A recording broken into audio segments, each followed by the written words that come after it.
ये मैं पिछले साल की जो प्रेफरेंस लिस्ट थी एमबीबीएस कॉलेजेस की गवर्नमेंट में ऑल इंडिया कोटा से वो मैं आपको रेफरेंस के लिए दिखा रहा हूं। तो इस टाइप से लिस्ट हमारी रहती है। जैसे सबसे पहले नंबर आता है एम्स न्यू दिल्ली, फिर मौलाना आजाद, फिर एम्स जयपुर, जिनसी चंडीगढ़, वर्धमान महावीर, बीएमएमसी, फिर उसके बाद AIIMS Bhubaneswar, Lady Hardinge, AIIMS Bhopal. तो इसमें क्या करते हैं हम लोग, एक स्टैंडर्ड पूरी प्रेफरेंस लिस्ट हमने सारे पैरामीटर को जोड़ के हॉस्पिटल कैसा है, वहां पर इंफ्रास्ट्रक्चर कैसा है, एकेडमी कैसा है, लोकेशन कैसी है, ओवरऑल डिमांड कैसी है, पढ़ाई कैसी है, सारे पैरामीटर्स को इंक्लूड करके जितने भी पूरे इंडिया के कॉलेजेस हम सबकी हम एक स्टैंडर्ड प्रेफरेंस लिस्ट बनाते हैं। अब इसमें स्टूडेंट अपने प्रेफरेंस के हिसाब से कुछ चेंजेस कर सकते हैं। ओवरऑल ये कॉलेजेस सभी टॉप टू बॉटम अरेंज रहते हैं। तो अगर आपने ऑलरेडी इस ऑर्डर में भरे हैं तो सिस्टम ऐसे ही करेगा। सबसे पहले देखेगा कि आपके पेन से न्यू दिल्ली मिला, चाहे आपकी जो भी नहीं मिला तो उसको हटा देगा, फिर सेकंड नंबर के कॉलेज को देखेगा, अगर वो नहीं मिला फिर थर्ड नंबर के कॉलेज को देखेगा, फिर फोर्थ, फिर फिफ्थ, फिर सिक्स्थ, इस ऑर्डर में आपको सभी कॉलेज को भरना होता है। और लगभग पिछले साल आई थिंक 425 30 कॉलेजेस थे सिर्फ गवर्नमेंट एमबीबीएस के, और इस बात मुझे लगा 450 पार कर जाएंगे गवर्नमेंट एमबीबीएस के कॉलेजेस ही। उन सभी की पूरी लिस्ट हम लोग जो इसमें प्रोवाइड करते हैं बेड काउंसलिंग में, जो लोग भी चाहें वो उसमें ज्वाइन कर सकते हैं। जैसे आपके पास दिखा पूरे इंडिया के सभी कॉलेजेस की पूरी प्रेफरेंस लिस्ट किस ऑर्डर में कॉलेजेस हैं। और फिर दूसरी हम स्टेट वाइज भी प्रेफरेंस लिस्ट देते हैं, क्योंकि कुछ स्टूडेंट क्या चाहेंगे, वो स्टेट वाइज चाहेंगे कि हर एक स्टेट के टॉप कॉलेजेस अगर उनको मिल रहे हैं तो आपका जो अपना प्रेफरेंस है उसके हिसाब से आपको इनको मॉडिफाई करना होगा। जैसे स्टेट वाइज प्रेफरेंस लिस्ट है, इसमें हर एक स्टेट के जो कॉलेजेस हैं पिछले साल की लिस्ट है, तो कुछ कॉलेजेस हो सकता है इसमें अभी नहीं हो। और अभी तक की जो इस साल वाली लेटेस्ट जो प्रेफरेंस लिस्ट है वो हमने अभी तक अपने पेड में अपलोड नहीं किया। पेड बोलना उसका रीजन यही है कि अभी सीट मैट्रिक्स आएगी, उसमें ये पता चलेगा कौन कौन से नए कॉलेजेस हैं, उनको ऐड करना होगा, उनकी रैंकिंग देखनी होगी, तो उसमें थोड़ा टाइम लगता है। तो इसमें पहले राउंड में थोड़ा लेट से ही हम लोग इसको प्रोवाइड करते हैं।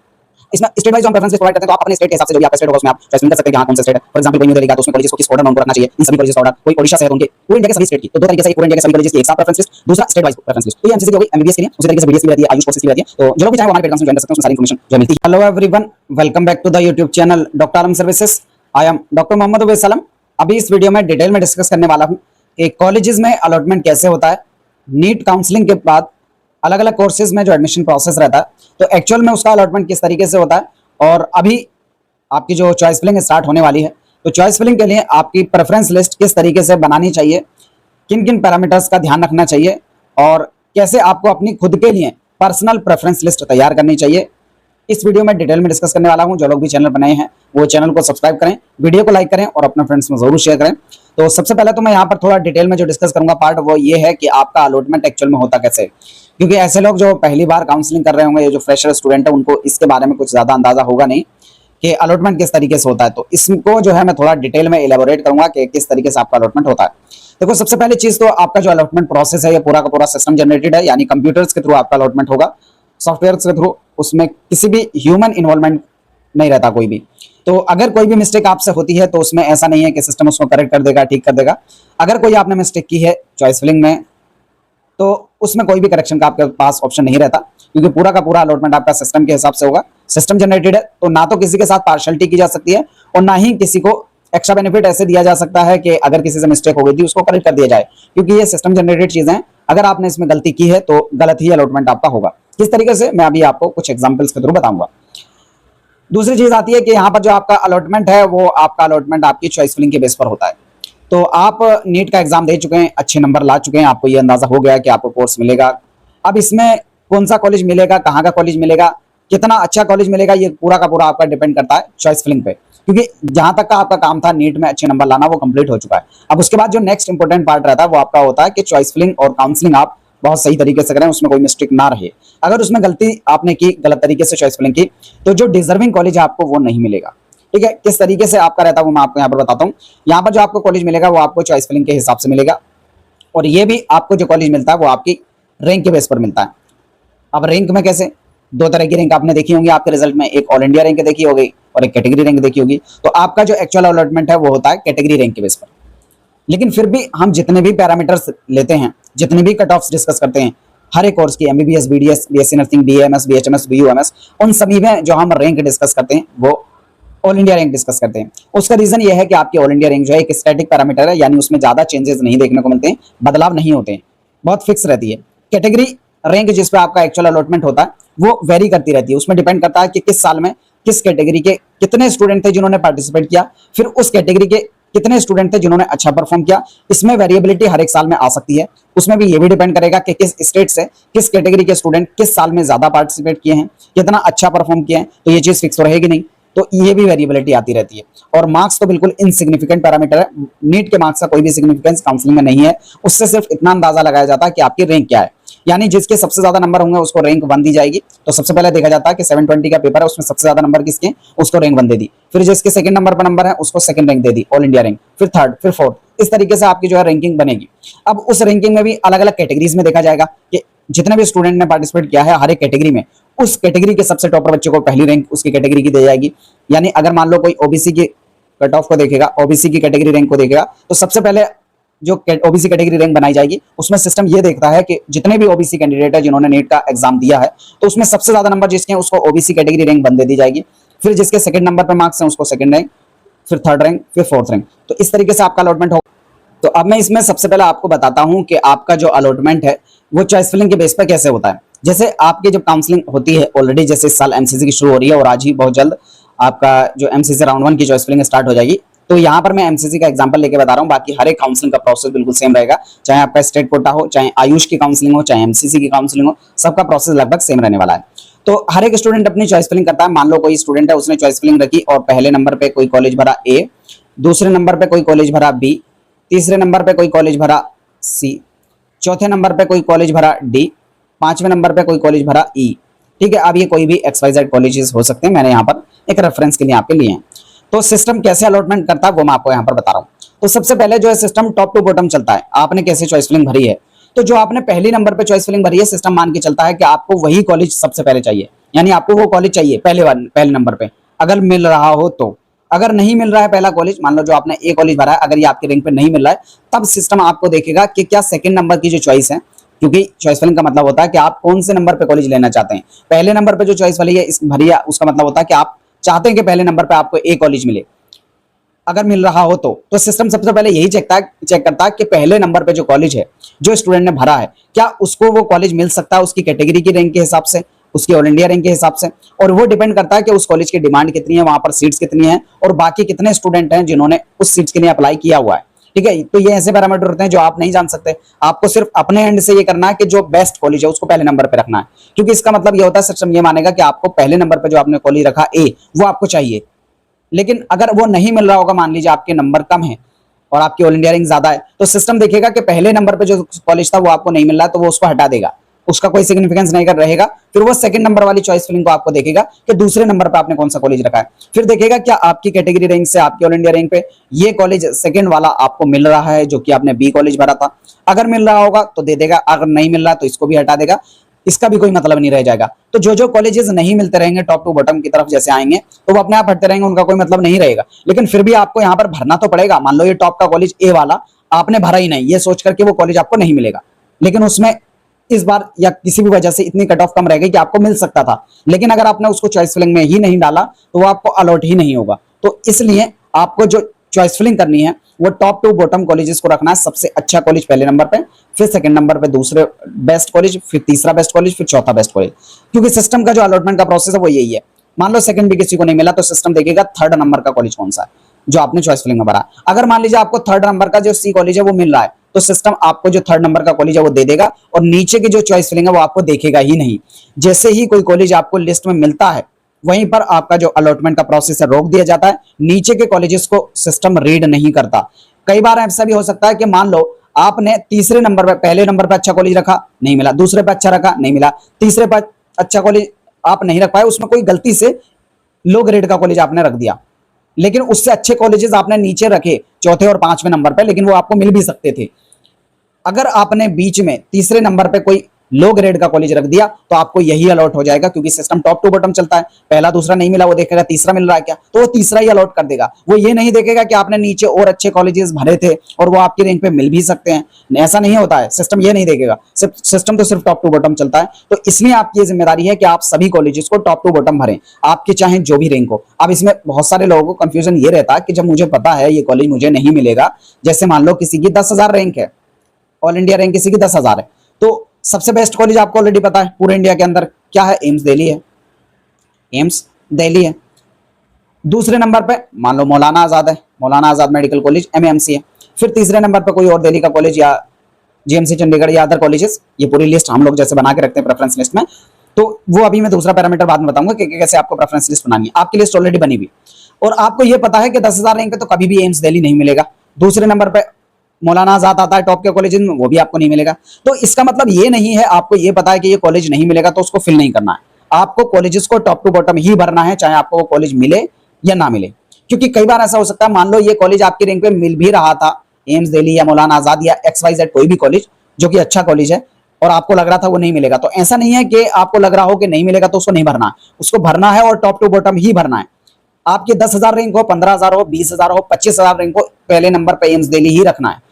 क्योंकि मान लो बस इतना होगा कि ना कि आपके रैंक पे ये कॉलेज नहीं मिल रहा है, तो अगर नहीं मिल रहा तो ये तो अपने आप लिस्ट से हट जाएगा इनिशियली, लेकिन कम से कम आपके प्रेफरेंस में होने की वजह से सिस्टम चेक तो करेगा कि क्या आपकी रैंक पे ये कॉलेज मिल रहा है। अगर मिल रहा होगा तो अलॉटमेंट करेगा, नहीं मिल रहा होगा तो फिर वो सेकंड नंबर की चॉइस को देखेगा, जो कि आपका मौलाना आजाद है। मान लो वो भी आपकी रैंक पे नहीं मिल रहा, फिर वो तीसरे नंबर की चॉइस को देखेगा, वो भी आपको नहीं मिल रहा, चौथे नंबर की चॉइस को देखेगा, फिर पांचवा, फिर छठा, एक एक करके नीचे की तरफ चलता रहेगा। अब अगर आपने ऑलरेडी कॉलेजेस को टॉप टू बॉटम भरा हुआ है, सबसे अच्छा पहले नंबर पे, फिर दूसरे नंबर पे सेकंड बेस्ट, फिर तीसरे नंबर पे थर्ड बेस्ट कॉलेज, तो ऑलरेडी आपने प्रेफरेंस बनाया हुआ है कि जो अच्छे कॉलेजेस हैं वो ऊपर की तरफ हैं, और सिस्टम भी ऊपर से चेक करता हुआ आ रहा है, तो जहां पर आपको सीट मिलेगी सिस्टम वहीं रुक जाएगा, फिर नीचे की तरफ जो भी आपने कॉलेज भरे तो उनको देखेगा ही नहीं। और आपने ऑलरेडी प्रेफरेंस इस तरीके से बनाया कि जो ऊपर कॉलेजेस है वो अच्छे हैं और नीचे की तरफ है जो खराब है, तो इसमें गलती के चांसेस आपके रहेंगे ही नहीं। आपको जो भी बेस्ट आपके रैंक पे पॉसिबल होगा वो अपने आप अलॉट हो जाएगा। आपका काम यहाँ पर ये रहेगा कि सिर्फ कॉलेजेस को आप टॉप टू बॉटम अरेंज करें, ठीक है। तो आपकी जो भी कैटेगरी हो, जो भी ऑल इंडिया रैंक हो, आपको कॉलेजेस को टॉप टू बॉटम ही भरना है और सभी कॉलेजेस को भरना है, भले ही आपको बताओ ये कॉलेज आपको नहीं मिलेगा, उसके बावजूद भी टॉप के कॉलेजेस को ऊपर रखना है, क्योंकि ज्यादा कॉलेजेस भरने से कोई भी आपका नुकसान नहीं होना है। ऐसा नहीं है कि आपके पास लिमिट है कि सिर्फ 10 कॉलेज भर सकते हैं, सिर्फ 20 भर सकते हैं, ऐसा कुछ भी नहीं है। अनलिमिटेड कॉलेजेस आप भर सकते हैं, कोई भी एक्स्ट्रा पैसा कुछ नहीं लगना है। तो जब सारे कॉलेजेस आप गवर्नमेंट के भर ही सकते हैं तो टॉप टू बॉटम भरो, उसमें जो बेस्ट पॉसिबल होगा आपको मिलेगा, ठीक है। अब ओवरऑल इसका जो अलॉटमेंट है वो डिपेंड करता है कि आपकी कैटेगरी रैंक कितनी है और आपकी डिमांड उस कॉलेज के अंदर कितनी है, ठीक है। अगर आपकी कैटेगरी के हिसाब से उसमें सीट वैकेंट होंगी आपकी रैंक के हिसाब से, तो वो आपको कॉलेज मिल जाएगा, अगर नहीं होंगी तो वो दूसरे कॉलेज की तरफ देखेगा। तो ओवरऑल ये भी डिपेंड करेगा कि उस कॉलेज की डिमांड कितनी है। अगर डिमांड ज्यादा होगी तो ऑब्वियसली आपको कॉलेज मिलने की संभावना कम हो जाएगी, या तो आपके नंबर बहुत अच्छे होने चाहिए। पांचवी चीज ये भी है कि उस कॉलेज के अंदर सीट्स कितनी है ये भी देखा जाएगा। मान लो कोई पर्टिकुलर कैटेगरी है और उस सीट कैटेगरी की सीट ही नहीं है किसी कॉलेज में, जैसे कुछ कॉलेजेस हैं जैसे उसमें ईडब्ल्यूएस की सीट नहीं रहती है, जैसे यूपी के अंदर केजीएमयू है उसमें ईडब्ल्यूएस की सीट नहीं है, तो आपकी चाहे जितनी अच्छी हो रैंक हो, ईडब्ल्यूएस से तो आपको सीट नहीं मिलेगी। हो सकता है कि आपके इतने अच्छे नंबर हैं कि जनरल से अलॉटमेंट हो जाए, तो वो दूसरी चीज है, क्योंकि अलॉटमेंट का ये भी रहता है कि सबसे पहले सिस्टम ये चेक करता है कि आपको जनरल से सीट मिल सकती है तो वो दे देगा। अगर नहीं मिल रही है जनरल से तो फिर सिस्टम देखता है कि क्या आपको ईडब्ल्यूएस से सीट मिल रही है या आपकी जो भी कैटेगरी है उस कैटेगरी से सीट मिल रही है। अगर कैटेगरी से भी नहीं मिल रही है तब वो दूसरे कॉलेजेस की तरफ जाता है, नीचे की तरफ जो आपने फिलअप किए। तो अलॉटमेंट का पूरा प्रोसेस इस तरीके से सिस्टम से जनरेटेड रहता है, ठीक है। अब आता है कि कैसे आपको कॉलेजेस की प्रेफरेंस लिस्ट बनानी है, किन किन पैरामीटर्स का ध्यान रखना है प्रेफरेंस लिस्ट बनाते समय। तो देखो सबसे पहले जो चीज जो आपको देखनी है वो है कॉलेज की रैंकिंग। जो टॉप का कॉलेज है उसको पहले रखना है चॉइस फिलिंग के अंदर अपना। दूसरा आपको पैरामीटर रखना है कि जो किस टाइप का कॉलेज है, वो सेंट्रल का कॉलेज है कि स्टेट का कॉलेज है कि एम्स कॉलेज है, क्योंकि जितने सेंट्रल के कॉलेजेस हैं और एम्स के कॉलेजेस हैं उनको आपको प्रेफरेंस देना है, क्योंकि वहां पर आपको सर्विसेज अच्छी मिलती हैं। ओवरऑल गवर्नमेंट की सर्विसेज अच्छी रहती है, वहां पर पेशेंट फ्लो अच्छा रहता है, स्टाइपेंड अच्छा रहता है, फैकल्टी अच्छी रहती है। तो आपको सेंट्रल और एम्स के कॉलेजेस को प्रेफरेंस देना है। अगर आपकी रैंक पे मिल रहा है तो ऑब्वियसली आपकी रैंक अच्छी होनी चाहिए, तब मिलेंगे। फिर सेकंड प्रायोरिटी आपको स्टेट के कॉलेजेस को रखनी है। तीसरी प्रायोरिटी आपको फीस स्ट्रक्चर की भी रखनी है। ऐसा ना हो कि कुछ कॉलेजेस जहां पर फीस ज्यादा है और आप उसको अफोर्ड ही नहीं कर पाए, तो आपको उस चीज को भी ध्यान देना है। चौथे नंबर पर जो आपको पैरामीटर का ध्यान देना है चॉइस फिलिंग की प्रेफरेंस लिस्ट बनाते समय, वो ये है कि पीजी रिजर्वेशन को भी देखना और इंटरनल कोटा को भी देखना है। ऐसे कॉलेजेस जहां पर पीजी का रिजर्वेशन है या इंटरनल कोटा है, उन कॉलेजेस को आपको प्रेफरेंस देना है। जैसे सेंट्रल के कॉलेजेस हो गए, एम्स के कॉलेजेस हो गए, एएमयू हो गया, बीएचयू हो गया, तो ऐसी जगहों पे आपको प्रेफरेंस देना है। फिर आपको पांचवी चीज जो देखनी है वो है हॉस्पिटल और पेशेंट फ्लो। जहां पर जितना अच्छा हॉस्पिटल हो, जितने ज्यादा पेशेंट आते हो, उनको आपको प्रेफरेंस देना है। ओवरऑल देखेंगे तो गवर्नमेंट कॉलेजेस में कहीं पर भी पेशेंट की कमी नहीं रहती है, स्पेशली नॉर्थ में अगर देखेंगे जैसे यूपी में एकदम भरमार है। चाहे नए कॉलेजेस भी खुल रहे हैं वहां पर भी पेशेंट की एकदम लाइन में लगी हुई है, बहुत ज्यादा पेशेंट देखने को मिलते हैं। तो गवर्नमेंट में पेशेंट की ज्यादा कमी रहती नहीं है, फिर भी आपको हॉस्पिटल वगैरह देखना होगा, उसका इंफ्रास्ट्रक्चर देखना होगा। छठा आपको पीजी की सीट्स देखनी है कि उस कॉलेज में पीजी सीट्स हैं या नहीं। हालांकि इसका डायरेक्ट कोई बेनिफिट आपको नहीं मिलेगा, लेकिन इनडायरेक्ट बेनिफिट रहता है। जहां पर पीजी की सीट्स हैं, स्पेशलिटी है, सुपर स्पेशलिटी है, तो वहां पर डाइवर्सिटी ऑफ केसेस आपको देखने को मिलेंगे, बहुत अच्छे अच्छे केसेस देखने को मिलेंगे। अदरवाइज सिर्फ यूजी है तो जो एडवांस्ड केसेस रहते हैं वहां पर सिर्फ और सिर्फ रेफर कर दिया जाता है हायर सेंटर के लिए, तो वहां पर थोड़ी जो आपका एक्सपोजर है वो कम हो सकता है। सातवें नंबर पे जो आपको चीज को देखना है वो है इंफ्रास्ट्रक्चर। इंफ्रास्ट्रक्चर यानी जो भी कॉलेज आप ले रहे हैं उसकी बिल्डिंग कैसी है, हॉस्टल कैसे हैं, रूम की अवेलेबिलिटी है या नहीं, क्योंकि एट द एंड तो आपको कॉलेज में जाना है, तो चीजें थोड़ी प्लेजेंट भी होनी चाहिए, आपको अच्छा भी लगना चाहिए वहां पहुंचने के बाद। अगली चीज जो रहती है वो कनेक्टिविटी देखनी है, स्पेशली ऐसे स्टूडेंट जो ऑल इंडिया में काउंसलिंग कर रहे हैं, अदर स्टेट में काउंसलिंग कर रहे हैं या दूर जगह जा रहे हैं, तो वो कनेक्टिविटी का जरूर ध्यान दें। ऐसी जगह ना जाएं कि जहां पर उनको लगे कि बहुत पेरिफेरी में कॉलेज पहुंच गया और डिस्ट्रिक्ट में पहुंचने के बाद भी उनको कॉलेज में पहुंचने में दिक्कत हो रही है, तो कनेक्टिविटी का ध्यान दें। ऐसे कॉलेजेस जो अच्छी कनेक्टिविटी पे हैं उनको आपको प्रेफरेंस ज्यादा देना। 9वें नंबर पे आपको जो ध्यान देना है वो है बॉन्ड। कुछ स्टेट्स हैं, कुछ कॉलेजेस हैं जहां पर बॉन्ड रहता है, कुछ जगहों पे सीट लिविंग बॉन्ड होता है, कुछ जगहों पे सर्विस बॉन्ड होता है। तो आपको बॉन्ड भी देखना है। स्पेशली सर्विस बॉन्ड में आपको देखना है कि जहां पर ज्यादा सर्विस बॉन्ड है, 5 साल का है, तो वहां पर आपको उसको थोड़ा अवॉइड करना है। ऐसे स्टेट्स या कॉलेजेस जहां पर 1 या 2 साल का बॉन्ड है तो उसको आप कंसिडर कर सकते हैं, क्योंकि ऑलरेडी आपको बॉन्ड करते समय पैसा मिलता ही है, उसमें कोई दिक्कत की बात नहीं है। और अगर आपका पहले ही साल में पीजी में सिलेक्शन हो जाता तो ऐसा भी नहीं है कि आपको रोक दिया जाएगा बॉन्ड के लिए। आप पहले पीजी करने चले जाओ, जैसे यूपी के अंदर 2 साल का बॉन्ड है, तो अगर आपको कॉलेज मिल भी जाता है पीजी के अंदर फर्स्ट ईयर में ही, तो आप बॉन्ड को रोक दो, होल्ड कर सकते हैं और पीजी कर लो पहले, फिर पीजी के बाद जाके आप बॉन्ड कर लो, ऐसा भी कर सकते हैं। तो आपको ये चीजें भी देखनी है। अगली चीज जो पर्सनल प्रेफरेंस पे डिपेंड करेगा वो है कि आपका जो कॉलेज है वो होम के पास होना चाहिए, क्योंकि यूजी में ज्यादातर, क्योंकि स्टूडेंट की इतनी ज्यादा एज नहीं हो रहती है और इतनी ज्यादा सहूलियत नहीं रहती है स्टूडेंट को कि वो लंबे समय तक कॉलेज के अंदर रह पाए, मतलब आना जाना लगा रहता है। तो जितना पास हो उतना बेहतर होता है। ये पर्सनल चॉइस पे भी डिपेंड करता है। कुछ लोग होते हैं वो दूर जाना चाहते हैं, कुछ लोग होते हैं पास में रहना चाहते हैं, तो आप अपने प्रेफरेंस के हिसाब से देखेंगे। लास्ट ईयर की कट ऑफ भी देखनी है कि ओवरऑल उस कॉलेज की डिमांड कितनी है मार्केट के अंदर, और जितने भी कॉलेजेस हैं वो टॉप टू बॉटम अरेंजमेंट आपको करना है। ये मैंने सबसे पहले बताया था। और ओवरऑल द की पॉइंट पूरी जो आपकी चॉइस फिलिंग रहने वाली है उसका यही है, आप किसी भी कैटेगरी के हो, कितनी भी आपकी रैंक हो, पूरे कॉलेजेस को आपको टॉप टू बॉटम भरना है। बस इतना हो सकता है कि आपकी एकदम टॉप की रैंक, आपको पता है कि इस लेवल तक कॉलेज मिलेंगे। मान लीजिए आपने 10 कॉलेज भरे, 1 से लेकर 10 तक नीचे तक, और आपको पता है कि 5 नंबर तक ही कॉलेज मिल जाएगा आपको, इतनी अच्छी रैंक है, तो 7-8 तक आप सिर्फ प्रेफरेंस भर दें, उससे नीचे के भरे ही नहीं, तो टॉप के कॉलेजेस में अगर आपको अंदाजा है तो। लेकिन अगर आपकी रैंक ज्यादा है यानी मार्क्स कम है तो उस केस में आपको सभी कॉलेजेस को भर देना है। भरना टॉप टू बॉटम है, उसमें आपको कुछ नहीं करना होगा, ऑलरेडी आपने क्योंकि टॉप टू बॉटम भरा होगा कॉलेजेस को, तो अलॉटमेंट अपने आप बेस्ट कॉलेजेस का आपके लिए जो भी होंगे वो हो जाएगा। अब मैं जो है यहाँ पर आपको प्रेफरेंस लिस्ट का एक ओवरव्यू देता हूँ। हमारी जो पिछले साल की प्रेफरेंस लिस्ट रही थी एमबीबीएस बीडीएस की, आयुष की, तो ये देखो हमारा टेलीग्राम पे ग्रुप है। पिछले साल के जितने बच्चे थे उनको हमने सबको रिमूव कर दिया, सिर्फ हम ही रहे हैं और इसको पब्लिक किया हुआ अभी, और सिर्फ हमारे पास क्योंकि डिटेल्स रहती है तो इसको मैं शेयर कर रहा हूँ। इस टाइप से हमारा कुछ पेड काउंसलिंग का जो है रहता है। इस साल वाला भी आप देखेंगे तो इस टाइप का ही होगा। पिछले साल के जितने बच्चे थे उन सबको हमने इस ग्रुप से अभी रिमूव कर दिया क्योंकि काउंसलिंग खत्म हो गई है। तो एक ग्रुप के अंदर बहुत सारे ग्रुप्स रहते हैं। हमारा टेलीग्राम का जो पेड ग्रुप रहता है, जैसे कोई यूपी वाला बच्चा है तो उसको अपने यूपी का जो ग्रुप होगा उसको फॉलो करना होगा। कोई महाराष्ट्र का बच्चा है तो महाराष्ट्र वाला ग्रुप को उसको फॉलो करके रखना होगा। तो हर एक स्टेट के जो अपडेट है वो भी हम रेस्पेक्टिव ग्रुप में देते रहते हैं। जैसे कोई आप यहाँ पर देखेंगे ना महाराष्ट्र का, तो पिछले साल की राउंड वाइज जो अपडेट थे वो आपको इस ग्रुप में मिलते रहते हैं कि इस टाइम पर काउंसलिंग कहाँ चल रही है। ठीक है, तो इस टाइप से हमारी काउंसलिंग का जो है कुछ पेड काउंसलिंग वाला ग्रुप रहता है। मैं आपको जो प्रेफरेंस लिस्ट में दिखाने का काम है वो दिखाता हूँ। यहाँ पर एमसीसी वाला जो ग्रुप ये है, ऑल इंडिया कोटा एमसीसी। ठीक है, तो यहाँ पर मैं और जितने भी प्रेफरेंस लिस्ट वगैरह होती है हम यहीं पर शेयर करते हैं, और जितने काउंसलिंग के अपडेट्स होते हैं वो भी यहीं पर शेयर करते हैं।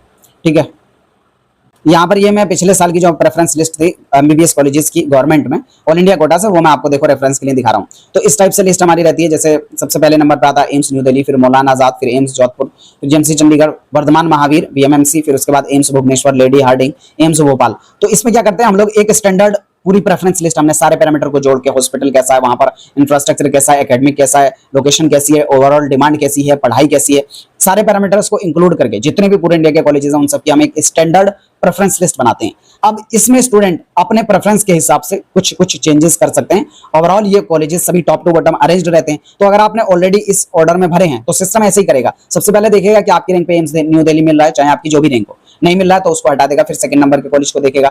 अगर वो नहीं मिल रहा है फिर थर्ड नंबर के कॉलेज को देखेगा, फिर फोर्थ, फिर फिफ्थ, फिर सिक्स। इस ऑर्डर में आपको सभी कॉलेजों को भरना होता है। और लगभग पिछले साल भी आई थिंक 425-30 कॉलेजेस थे सिर्फ गवर्नमेंट एमबीबीएस के, और इस बार तो मुझे लग रहा है 450 पार कर जाएंगे गवर्नमेंट एमबीबीएस के कॉलेजेस ही। उन सभी की पूरी लिस्ट हम लोग जो है इसमें प्रोवाइड करते हैं पेड काउंसलिंग में। जो लोग भी चाहें वो उसमें ज्वाइन कर सकते हैं। जैसे ये आपके पास दिख रहा है पूरे इंडिया के सभी कॉलेजेस की पूरी प्रेफरेंस लिस्ट, किस ऑर्डर में कॉलेजेस हैं। और फिर दूसरी हम स्टेट वाइज भी प्रेफरेंस लिस्ट देते हैं, क्योंकि कुछ स्टूडेंट क्या चाहेंगे, वो स्टेट वाइज चाहेंगे कि हर एक स्टेट के टॉप कॉलेजेस अगर उनको मिल रहे हैं, तो आपका जो अपना प्रेफरेंस है उसके हिसाब से आपको इनको मॉडिफाई करना होगा। जैसे ये स्टेट वाइज प्रेफरेंस लिस्ट है, इसमें हर एक स्टेट के जो कॉलेजेस हैं, पिछले साल की लिस्ट है इसमें, तो कुछ कॉलेजेस हो सकता है इसमें अभी नहीं हो। और अभी तक की जो इस साल वाली लेटेस्ट जो प्रेफरेंस लिस्ट है वो हमने अभी तक अपने पेड में भी अपलोड नहीं किया, पेड ग्रुप में। उसका रीजन यही है कि अभी सीट मैट्रिक्स आएगी, उसमें ये पता चलेगा कौन कौन से नए कॉलेजेस हैं, तो उनको ऐड करना होगा, उनकी रैंकिंग देखनी होगी, तो उसमें थोड़ा टाइम लगता है। तो इसलिए पहले राउंड में थोड़ा लेट से ही हम लोग इसको प्रोवाइड करते हैं।